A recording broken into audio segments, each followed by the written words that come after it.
Glad to be with you, my friends. We'll jump right back in.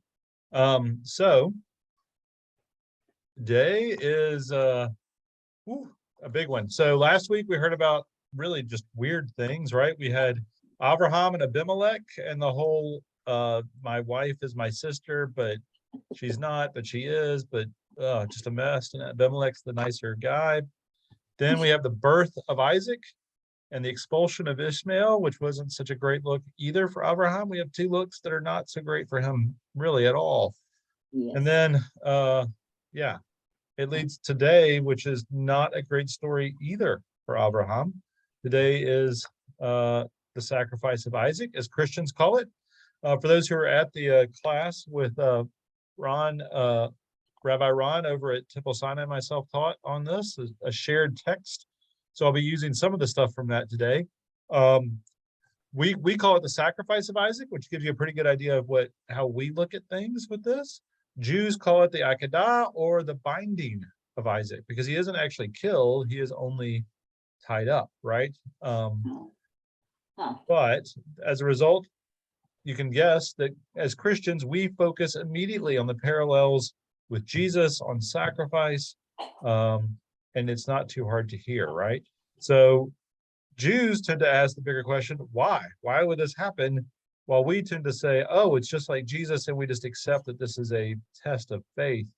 It's sort of fascinating ways that we engage the text in different ways. So we'll look real quick at a couple of verses, but we'll jump straight in. Actually, what did I say on the bottom there? Anyway, they also see the fallout. So we'll talk about all of that. But chapter 22 of Genesis, now after these events, it was that God tested Abraham and said to him, Abraham, he said, here I am, or Hineni. He said, pray, take your son, your only one, whom you love, Yitzhak, and go you forth to the land of Moriah. Offer him up there as an offering upon one of the mountains that I will tell you of. Abraham started early in the morning. He saddled his donkey. He took his two serving lads with him and Yitzhak his son. He split wood for the offering up and arose and went to the place that God had told him of. On the third day, Abraham lifted up his eyes and saw the place from afar. And Abraham said to the lads, you stay here with the donkey, and I and the lad wish to go yonder. We wish to bow down and then return to you. On the third day, Abraham took the wood for the offering up. He placed them upon Yitzhak, his son. In his hand, he took the fire and the knife. Thus, the two of them went together. Yitzhak said to Abraham, his father, he said, Father. And he said, here I am, Hineni, my son. He said, here are the fire and the wood, but where is the lamb for the offering up? Abraham said, God will see for himself the lamb for the offering up, my son. Thus the two of them went together, and they came to the place that God had told him of. And there Abraham built the slaughter site and arranged the wood and bound Yitzhak his son and placed him on the slaughter site atop the wood. And Abraham stretched out his hand and he took the knife to slay his son. But the Lord's messenger called to him from heaven and said, Abraham, Abraham. He said for the third time, here I am, Hineni. He said, do not stretch out your hand against the lad. Do not do anything to him. For now I know that you are in awe of God. You have not withheld your son, your only one, from me. Abraham lifted up his eyes and saw, here, a ram was caught behind in the thicket by its thorns. And Abraham went, he took the ram and offered it up as an offering in place of his son.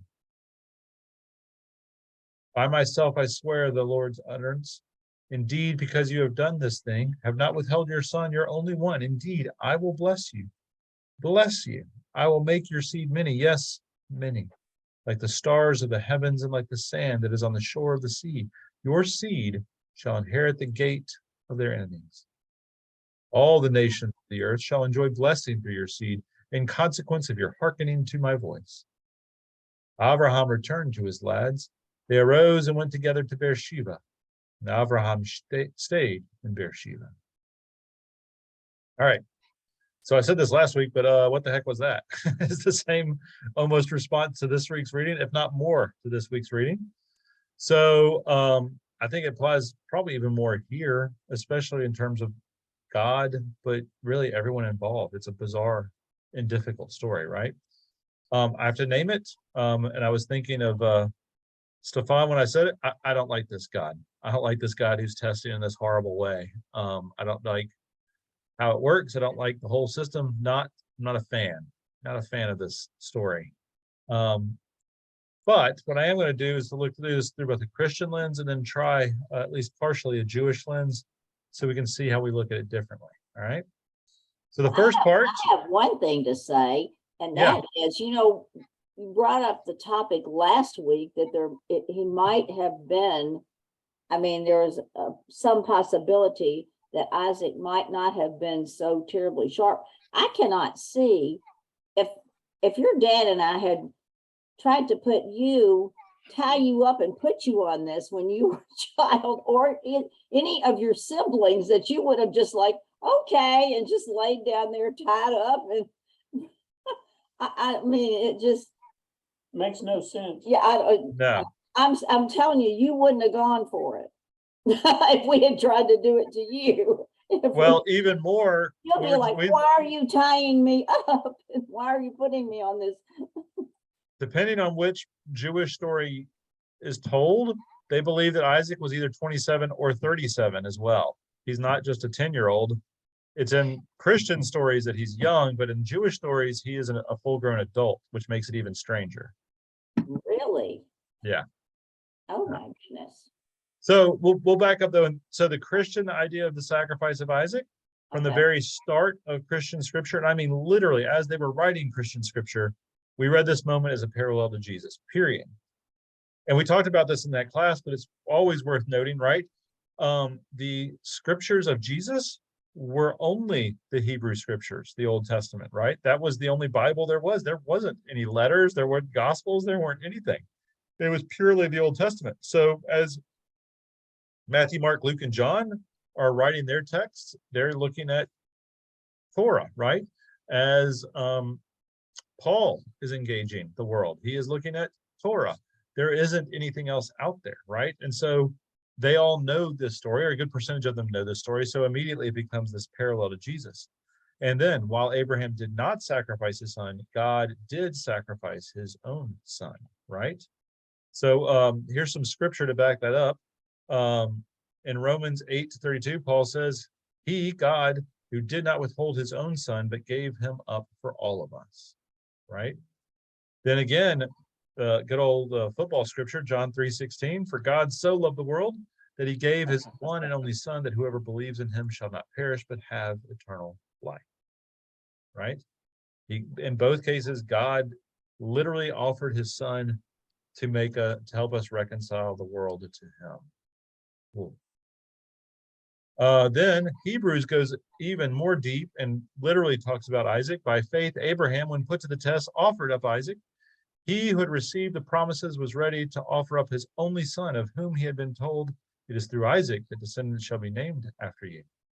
He considered the fact that God is able even to raise someone from the dead, and figuratively speaking, he did receive him back. Right? So in Hebrews, it's one of those, they're making this parallel with God offering up his son, but Abraham does it as well with Isaac, and it's explicit, right? Like, oh, they offered him up either way. So the interesting thing is, yes, there are parts of the Christian tradition that even believes that Isaac was killed and God brought him back from the dead, to make the parallel with Jesus even more clear, right? You'll read about some of the early patristics who will say, Abraham, the angel did not catch Abraham in time, and instead God just brought Isaac back from the dead. Clearly that's not in the text, but it's something that people talk about. And there's also clearly no mention of Jesus or God's son or anything or anyone else, right? It's just Abraham and Isaac, the men who go with him, and the story, right? But the Christian tradition is so concerned about sort of making this parallel between Abraham and Isaac and then God and Jesus, that we have laid a whole lot of meaning on top of it, right? Brueggemann, in talking about this, says, only now do we see how serious faith is. This narrative shows that we do not have a tale of origins, but a story of anguished faith. So my next comment, actually, it was a comedian who was talking about, and I can't remember, I would credit the comedian if I can remember who said it, but with all respect to Brueggemann, I think we learned faith has a cost when the covenant was cutting off the tip of your penis a couple chapters earlier. There were some costs before this. There's a lot of things in text here about giving up lots of things. Abraham tithes, he gives up his money, he gives up his body, and now he's willing to give up his son. So I understand what Brueggemann's saying, but there's been some costs to Abraham before this, to be sure. Brueggemann continues, though, the life of Abraham then is set by this text in the midst of the contradiction between the testing of God and the providing of God, between the sovereign freedom, which requires complete obedience, the gracious faithfulness, which gives good gifts, between the command and the promise, between the world of death, which takes away, and the world of life, which gives. The call to Abraham is a call to live in the presence of this God who moves both toward us and apart from us. Faithful people will be tempted to want only half of it. Most complacent religion will want a God who provides, not a God who tests. Some in bitterness will want a God who tests but refuses the generous providing. Some, in cynical modernity, will regard both affirmations as silly, presuming we must answer to none and reply upon none, for we are both free and competent. But Father Abraham confessed himself not free of the testing and not competent for his own provision. So he realized he needed to be tested, and he also still needed God's help to get through it, which is the definition of faith, which is where Brueggemann, I think, is trying to tell the story in such a way that as it makes some sort of sense for faith. It certainly held up in that way. So more than a few scholars, Jewish and Christian, have questioned God. I've stated what Abraham's trial was, namely the contradiction of the promise. Human reason would simply conclude either that the promise is lying or that the command is not God's, but the devil's. For there's a plain contradiction. If Isaac must be killed, the promise is void. But if the promise is sure, it is impossible that this is a command of God. That's from Martin Luther, right? Then some Jewish scholars even point out that the name of God at the beginning is different from the Lord Adonai at the end.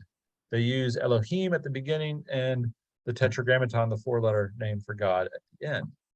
Therefore, this is another lesser deity that's tricked Abraham, but Abraham can't discern between these two deities. Again, I think that might be trying to get God off the hook, but their argument is this is not the God of Israel. The God of Israel would never demand such a thing.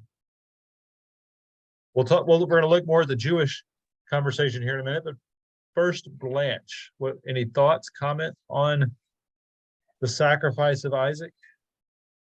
I wonder what happened to Isaac. Good question. If you read the text, it doesn't say anything about what happened to him. I don't know if he got upset and said, "I'm not dealing with you anymore," and left, or, nothing was said about him. Yeah, there is clearly an absence of communication about what happens to Isaac. But sometimes that absence is a pretty clear indictment too, right? Abraham comes down the mountain. Isaac doesn't come down the mountain, or at least isn't recorded coming down the mountain. Sure doesn't come down with his dad. Which Jews would point to and say this is proof that this moment destroyed the family, right?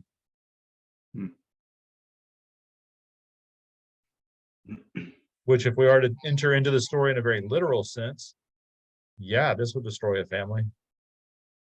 Well, if you're the one laying on that rock and your papa standing there with a knife ready to slice you open to sacrifice you, are you going to be very forgiving of that?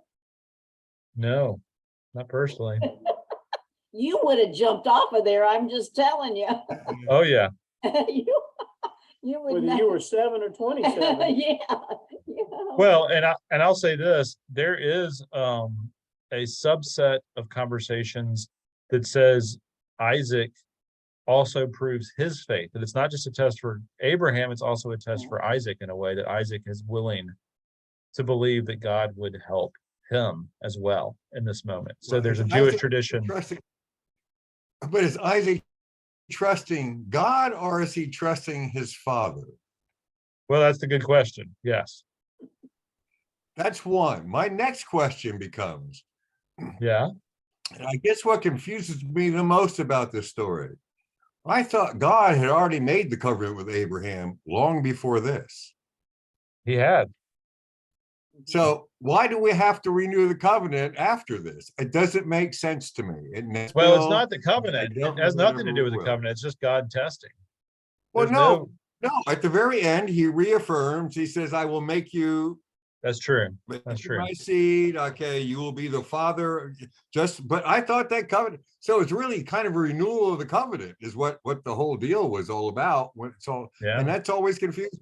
What was the need for that? The covenant was already made. There was no need to renew it. So All too this true. story has always, okay, this of course, as probably the world knows by now, is not my favorite story, but there you go.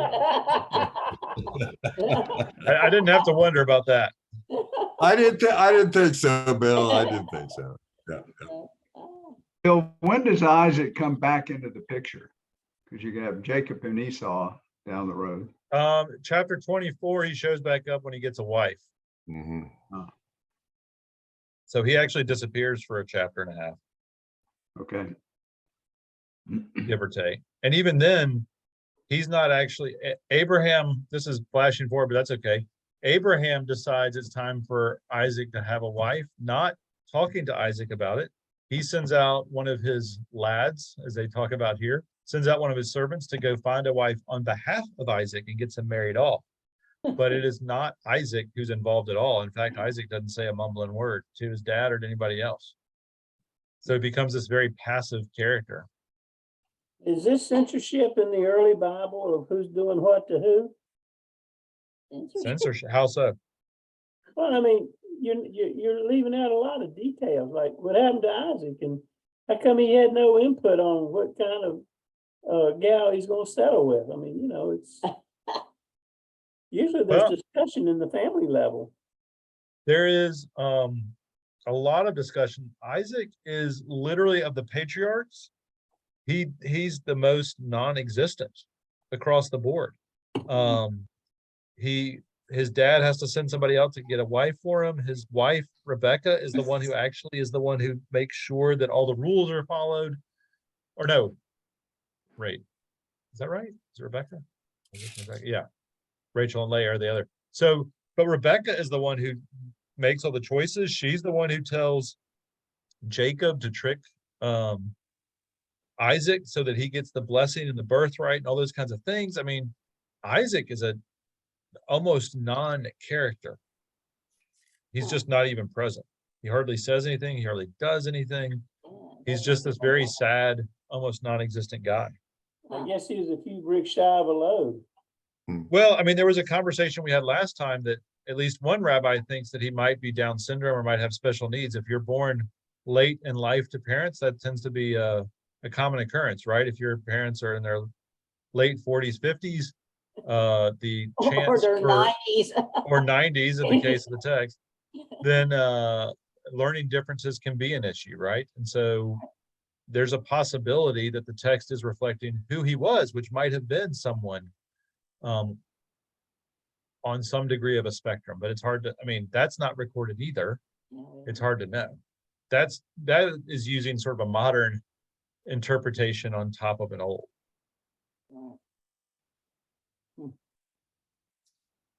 Bill, you might be getting ready to talk about this, but I had made a note, and I don't know in what era I wrote this, but that this story is read during Rosh Hashanah as an example of God's provision for the ram. Right. And so that begs the question then, to like so many stories, Did it happen, or is it a story to demonstrate a point? Who knows? I mean, that's true we could do that to every story in Genesis, quite frankly. Is that a true story or a story to prove a point? They do read it at Rosh Hashanah, in part because they blow the ram's horn, right? The shofar, as part of that tradition. And so that's definitely one you have to wonder which came first, but it's definitely, they use one to justify the other. And I'm not sure, with all love to my Jewish sisters and brothers, I'm not sure that that's exactly the intent of the story, but that's certainly how they've interpreted it, that God's provision, God will provide in the midst of the toughest of situations. It can be read that way, but it doesn't seem to be the thrust of the story because they don't talk about it that way. And I mean, not within the story or after the story. It's a sort of a story and they move on to the next. Well, here's a curveball. We had the Council of Nicaea that made the books of the Bible for the Christian Bible. Who was the ones that put together the Torah, the first 5 books that would include this? Are you talking about who wrote them or what's? No, not who wrote them, but who made the decision. This is what goes in the Torah. This is what we use for what was the Jewish Bible at that time. Yeah, so almost all of that was decided. Basically, they got in a very similar way to how Christians developed our texts. No one really wrote anything down. They all just told the stories to each other. And then the first generation of Christians started dying and they said, oh, we should write this stuff down before we forget all the stories of Jesus. And the people who know the stories, we need to start writing these things down, right? So that's why almost all of the texts were believed to be written between 50 or so AD and 100 AD, right? Somewhere in that range, because it's that first generation of people who saw and knew Jesus. In the case of the Jewish texts, they think the vast majority were written in Babylon during the Babylonian captivity, because they had all these stories that they'd been telling for generations. It was an oral tradition, but suddenly, when all of the scholars and priests and teachers were taken into a foreign land, they all said, we're not going to make it unless we write this stuff down. And so it's called the Babylonian Talmud.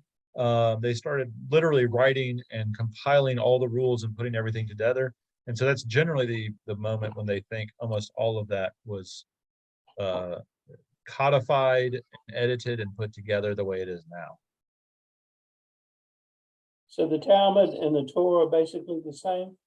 Well, Talmud's put some of the additional stories, but they did all of that work at the same time. The Babylonian Talmud and then the Torah were all, if not written at the same time, certainly edited and codified at the same time. Before that, you had the Northern Kingdom, you had the Southern Kingdom, you had arguments about which sites mattered, all kinds of different things that were going on politically that suddenly didn't matter when the kingdoms were conquered and all of the Jews, or at least the leadership of the Jews, were taken into Babylon. They had to write it down or they were going to lose it, right? They were losing a generation that knew all the stories, they knew all the important texts, and they had to write them down at that point.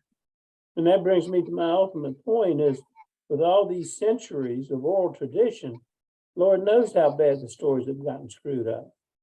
Well, of course, but that's true for our texts and their texts. Right. Yeah, but at least we only waited 50 to 100 years to get it written down, not centuries.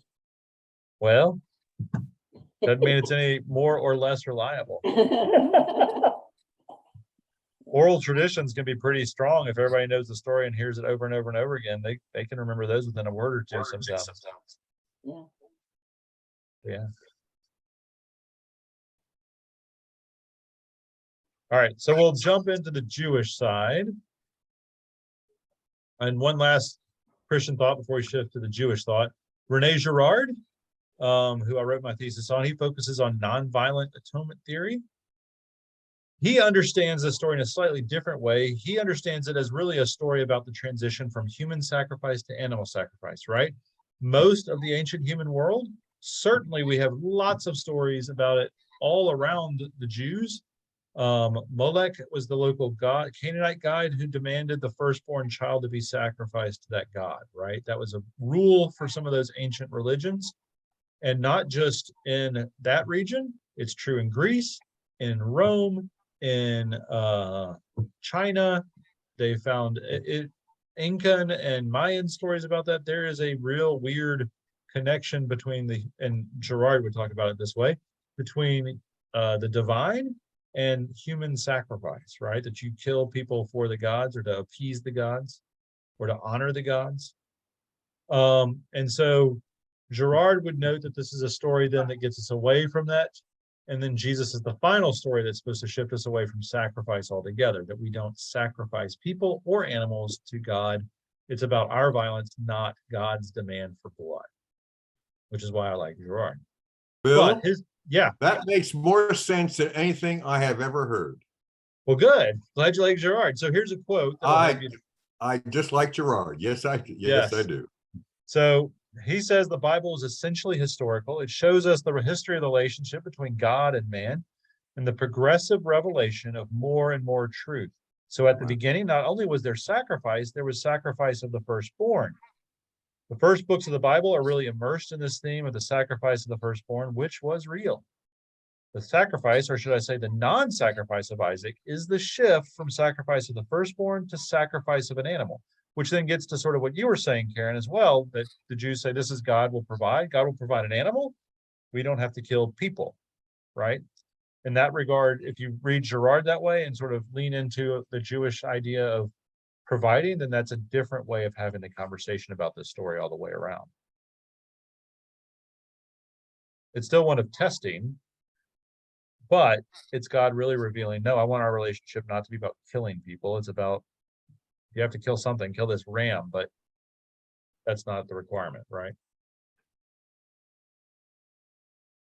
All right, so now we'll go on to the Jewish thought, but they tend to ask, if you've ever been in a Jewish Bible study, I love it because all they do is ask questions and they don't have the answers and they're okay not having answers. They just start asking questions like crazy, right? So they would ask, why would God ask this? Why would Abraham just agree? How could he even come close to sacrificing his son? What kind of terrible sick test is this? Why would Isaac agree? Why would Isaac just lay there and not fight back? What about the two lads at the bottom of the mountain of Mount Moriah? Why would they not stop Abraham as well and say, what are you doing? They would just ask question after question after question. And trust me, if you've read any of the story, any of the sort of biblical interpretations, that is exactly how they go with this. What is this? This is not a good story. Why does this make sense, right? So one quote that I have, this is from, and it's really Ron. This is a quote from Ron Siegel, the rabbi at Temple Sinai, but he's distilling some Jewish thought. But he basically says, God tested Abraham by requesting the sacrifice of his son, Isaac. But if this test is understood as a test of devotion, well, Abraham passed. But on another level, if this was a test of Abraham's moral sense, whether he would question the justice of sacrificing his son, Abraham failed, which I certainly agree with that assessment, right? Abraham had previously demonstrated this moral sense by arguing with God about the possibility of burning of the innocents with the guilty in Sodom. Why didn't he argue with God about the planned burning of his son, Isaac?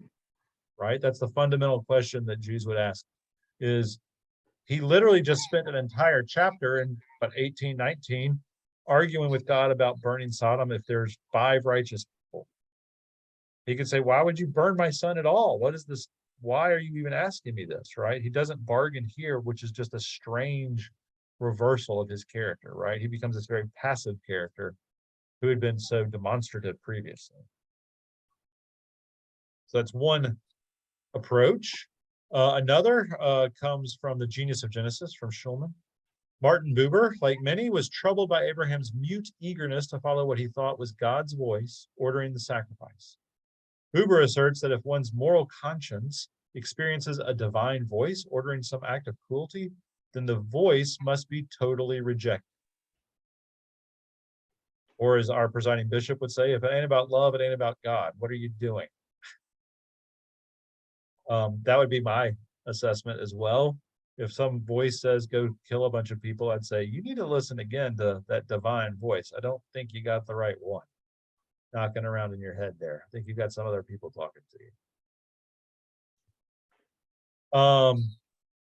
The most profound note of the rabbis, and this is what I do that Christians don't note, but is super important, is what this does to the family of Abraham, right? Isaac and Abraham come down the mountain separately, and they never speak to each other again. Not anywhere in the text. They never speak to each other again. There's no father-son reconciliation. There's no conversation. There is nothing between the two. Sarah dies. That's the next line. They come down the mountain and he stays in Beersheba, and then Sarah dies. Basically, she hears about more or less the clear intonation is she hears about what happened and just dies. She is stricken with grief that her husband tried to kill her son, and she's done. The family is effectively destroyed by this. Not kind of, it is destroyed by this. It doesn't explicitly say, and Abraham lost his family because of his offering or anything like that. But it's pretty easy to note that he never talks to his son again, and Sarah dies. That's pretty clear. You don't have to be a rocket scientist to note that. But because Christians focus so profoundly on Abraham's test and Abraham's, did he do the righteous thing and was he right? And is this like Jesus? We're so busy focusing on that side of it. We don't look at the fallout, which rabbis immediately point out. Every time I've ever heard a rabbi talk about this story, this is the first thing that comes up. That some Christians, Bill. Some Christians, okay? I wouldn't say all Christians. Well, yeah. Okay? Unless I'm not a Christian, okay? You're a Christian, brother. You're a Christian. No, there's plenty. This is like any absolute, you gotta be careful with them. But yes, no, I mean, the vast majority spend all their time talking about, was it a just test or not, or should Abraham have complied, or should Isaac have complied, all that kind of stuff. Few really sort of go to the next story, because I think partly we're also taught, in defense of a lot of Christians, we verse jerk to such a degree we don't know what comes next. Right? We get so focused just on the story, we don't pay attention to the chapter or two after either. Yeah, and really the heartbreaking thing is the next time Isaac speaks or engages, and this is to the point we talked about earlier, the next time Isaac even speaks is when his brother Ishmael comes home and they're burying Abraham. That's the next time that we even see him, right? That was sort of Roy's point of when does Isaac talk again? Well, it's not until his father's dead and he sees his brother. So again, the family is annihilated in this effectively. So again, they will question both the sacrifice and the cost. And personally, I can say that I feel far more connected to the questions of Judaism than the acquiescence of a lot of Christianity. Personally, I can understand those questions a lot better in saying, like, was this really God? I don't feel like this is a God question to even ask of someone. And certainly the cost is far too high. If that is a question of faith, I'm not sure that I want that faith at all, because that's just craziness. Because some people, there are plenty of, Christian traditions that will talk about wanting the faith of Abraham and be willing to sacrifice everything for God. I'm like, well, maybe, but I don't know if I can pull that off, or that I want to even try to pull that off on that level. And maybe I'm not as good or faithful a person as I'm supposed to be, but if I'm put in front of this situation, I got a lot more questions for God. I'm going to be much more bargaining Abraham than I am just agreeing Abraham. That's for darn sure. Thoughts on this sort of side of things?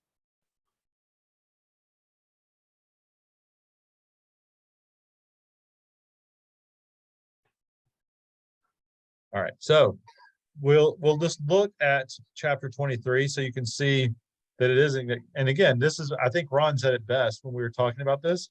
He said, they didn't actually put verse numbers until about 1000 AD, and it was a monk in a cell trying to help other monks figure out where they were in the book. They wouldn't lose their places. So while we go, now we're on chapter 23, it's a new chapter. When it was written and when you read it out of a Torah scroll, it's just the next line. The story continues instead of it being like another chapter. But now Sarah's life was 100 years and 20 years and 7 years. Thus the years of Sarah's life, and Sarah died in Arab town, that is now Hebron, in the land of Canaan. Abraham set about to lament for Sarah and to weep over her. Then Abraham arose from the presence of his dead and spoke to the sons of Het, saying, I am a sojourner settled among you. Give me title to a burial holding among you, so that I may bury my dead from my presence. The sons of Het answered Abraham, saying to him, Hear us, my lord, you are one exalted by God in our midst. In the choicest of our burial sites you may bury your dead. No man among us will deny you his burial site for burying your dead. Abraham arose and he bowed low to the people of the land, to the sons of Het, and spoke with them, saying, If it be then according to your wish that I bury my dead from my presence, hear me and interpose for me to Ephron, son of Zohar, that he may give me title to the cave of Machpelah. That is his, that is at the edge of his field. For the full silver worth, let him give me title in your midst for a burial holding. Now Ephraim had a seat amidst the sons of Het, and Ephraim the Hittite answered Abraham in the ears of the sons of Het, of all who had entered the council gate of his city, saying, Not so, my lord, hear me. The field I give to you, and the cave that is therein, to you I give it. Before the eyes of the sons of my people, I give it to you, bury your dead. Abraham bowed before the people of the land and spoke to Ephraim in the ears of the people of the land, saying, But if you yourself would only hear me out, I will give you the silver payment for the field. Accept it from me, so that I may bury my dead there. Ephraim answered Abraham, saying to him, My lord, hear me. A piece of land worth 400 silver weight. What is that between you and me? You may bury your dead. Now Abraham hearkened to Ephraim, and Abraham weighed out to Ephraim the silver worth of which he had spoken in the ears of the sons of Het, 400 silver weight at the going merchant's rate. Thus was established the field of Ephron, that is in Machpelah, that faces Mamre, the field as well as the cave that is in it, the trees that were in all the field, that were in all their territory around about it. For Abraham as an acquisition, before the eyes of the sons of Het, of all who had entered to the council gate of his city. And afterward, Abraham buried Sarah, his wife, in the cave of the field of Machpelah, facing Mamre, that is now Hebron, in the land of Canaan. Thus was established the field as well as the cave that is in it, for Abraham as a burial holding from the sons of Het. So ends the story of Sarah, matriarch and princess. But the fascinating thing for me about all of this, Abraham wouldn't spend 2 seconds talking to God about why would I kill my son, but he spends an entire chapter trying to secure a burial plot and pay for it and negotiate it with the local folk, right? It's a fascinating, it's almost bookended by negotiations, and then there's not one for his son. Beyond fascinating. And there's lots of conversation. Pretty much every scholar is the same way. Like, why the heck is this in here? Why does it take such a long time? Why do they feel the need to record that Abraham bought the cave there and to bury Sarah? It's unclear. We don't really know, other than it's just there. But it's ultimately this story of faith and tragedy. We have Sarah who is barren, who gets to have a child late in life, celebrates, and then, dies when her husband tries to kill her son at the age of 127. Not exactly the great ending story that you would want for the matriarch or the princess. Thoughts on Sarah? And we'll look at one more thing after that, or this part of the story. I will say this. So I really, really wanted to go. You can go today. It's called the Cave of the Patriarchs. You can go to the cave of Machpelah in Hebron, in the land of Canaan and Israel, and see the tombs of the patriarchs. Sarah, Abraham, Isaac, Rebecca, Rachel, and Leah are all supposed to be buried there, right? Actually, Rachel's in Bethlehem, but the whole rest, everyone else is supposed to be buried in this tomb, right? The great patriarchs are all supposed to be in the same spot. Sadly, we could not go and see it because there's so much violence in Hebron today, so many groups fighting and battling each other. They said it's not safe for tourists to go and see. So that was a bummer. I was hoping to go and see Abraham's tomb, but we were not able to make it. But it is available. You can go there. And it's divided into, almost appropriately enough, one half is Muslim and the other half is Jewish of the tomb. That you can go and see, I believe Jacob, Israel is on one side, and then Isaac and Abraham are on the other, I think is how it's divided, but I can't remember now. And so if you're a Jew, you can only go to one side. If you're a Muslim, you can only go to one side. But if you're a Christian, you can visit both sides and see the whole family. And one of those fascinating, weird things in the world. Next time I go to Israel, I want to get down there for sure. All right, so one last thing, unless anybody's got any, is somebody about to say something? Good. No, okay. One last thing, Rembrandt and the Sacrifice of Isaac. Some of you may have heard this before, but it's one of my favorite stories. So Rembrandt painted lots of paintings, did lots of drawings. He had a whole studio of people painting and copying his works and sending them around the world. And he did lots and lots and lots. Some of the greatest biblical paintings ever are all Rembrandt paintings. Sacrifice of Isaac is no different. He painted two, or he made two images, one in 1635 before he had children. And in this picture, the angel is staying the hand just before plunging the knife down into Isaac. It's big, huge motions, like he's going to literally stab his son. He's dropping the knife and the knife is falling through the air.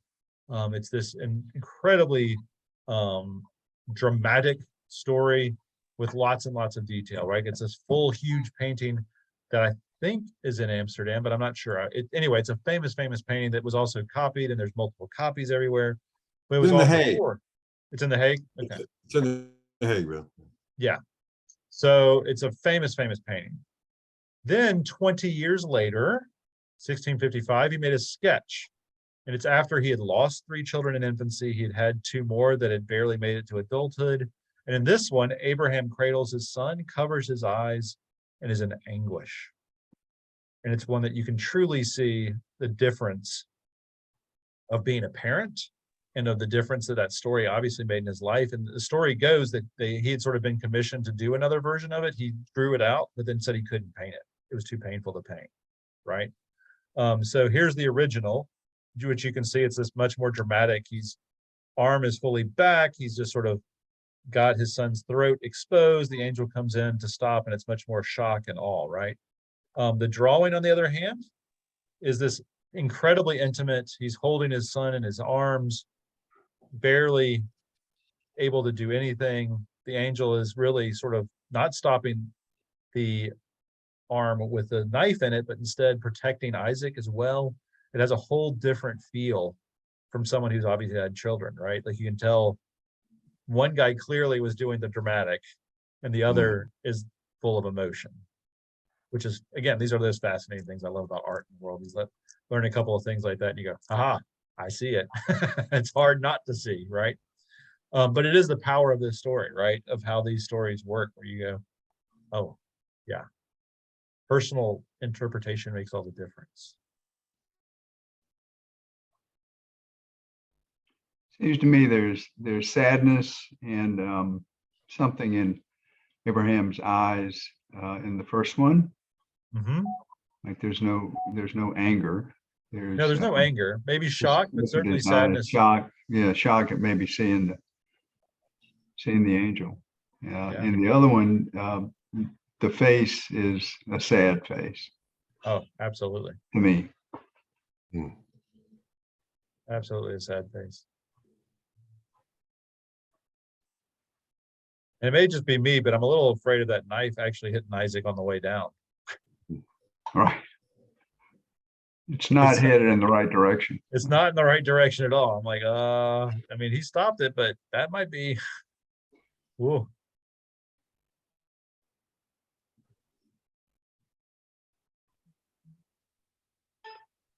All right, my friends. So next week, we'll look at chapter 24. Isaac gets a wife, and the story begins to move away from Abraham. Abraham's story, really, this ends. Abraham has a couple more things to do, basically to take care of Isaac, and then the story of Abraham's over. And really, the story of Abraham, for the most part, is over now. He makes it through another chapter and a half or so. But it begins to shift the narrative now to what happens to laughter, right? To the son of laughter, and to his family, the next family that's going to come. All right, my friends. Woo, it's a tough one. This is a toughie. Mm. Questions, thoughts, comments? And if it's any consolation, I will say this. When Ron and I were talking through the Jewish perspective, the Christian perspective, we met a couple of times and talked about all those things that we were doing. This was definitely the hardest text we had because it's the one that neither of our traditions like. It's not a story that you go, yay, that time when God demanded sacrifice. Yay, that time when, it's just a hard story. It's a hard story, and it's not one that we want to listen to too much. It's very hard, because if I thought God came to me and told me to kill my firstborn, not only would I say no, but I'd say hell no. Okay, so Yeah. I'm just saying. So yeah. And So particularly. I don't know what that says about my faith. I'm just saying. And when you think about the fact that he waited all those years to have this son, I mean, Yeah. that would have been even a bigger deal, you know? Oh, absolutely. Yeah, I mean, it took him 100 years to have his first son, or first son with Sarah. Right. First son was Sarah. Yeah. But yeah, I mean, it's tough.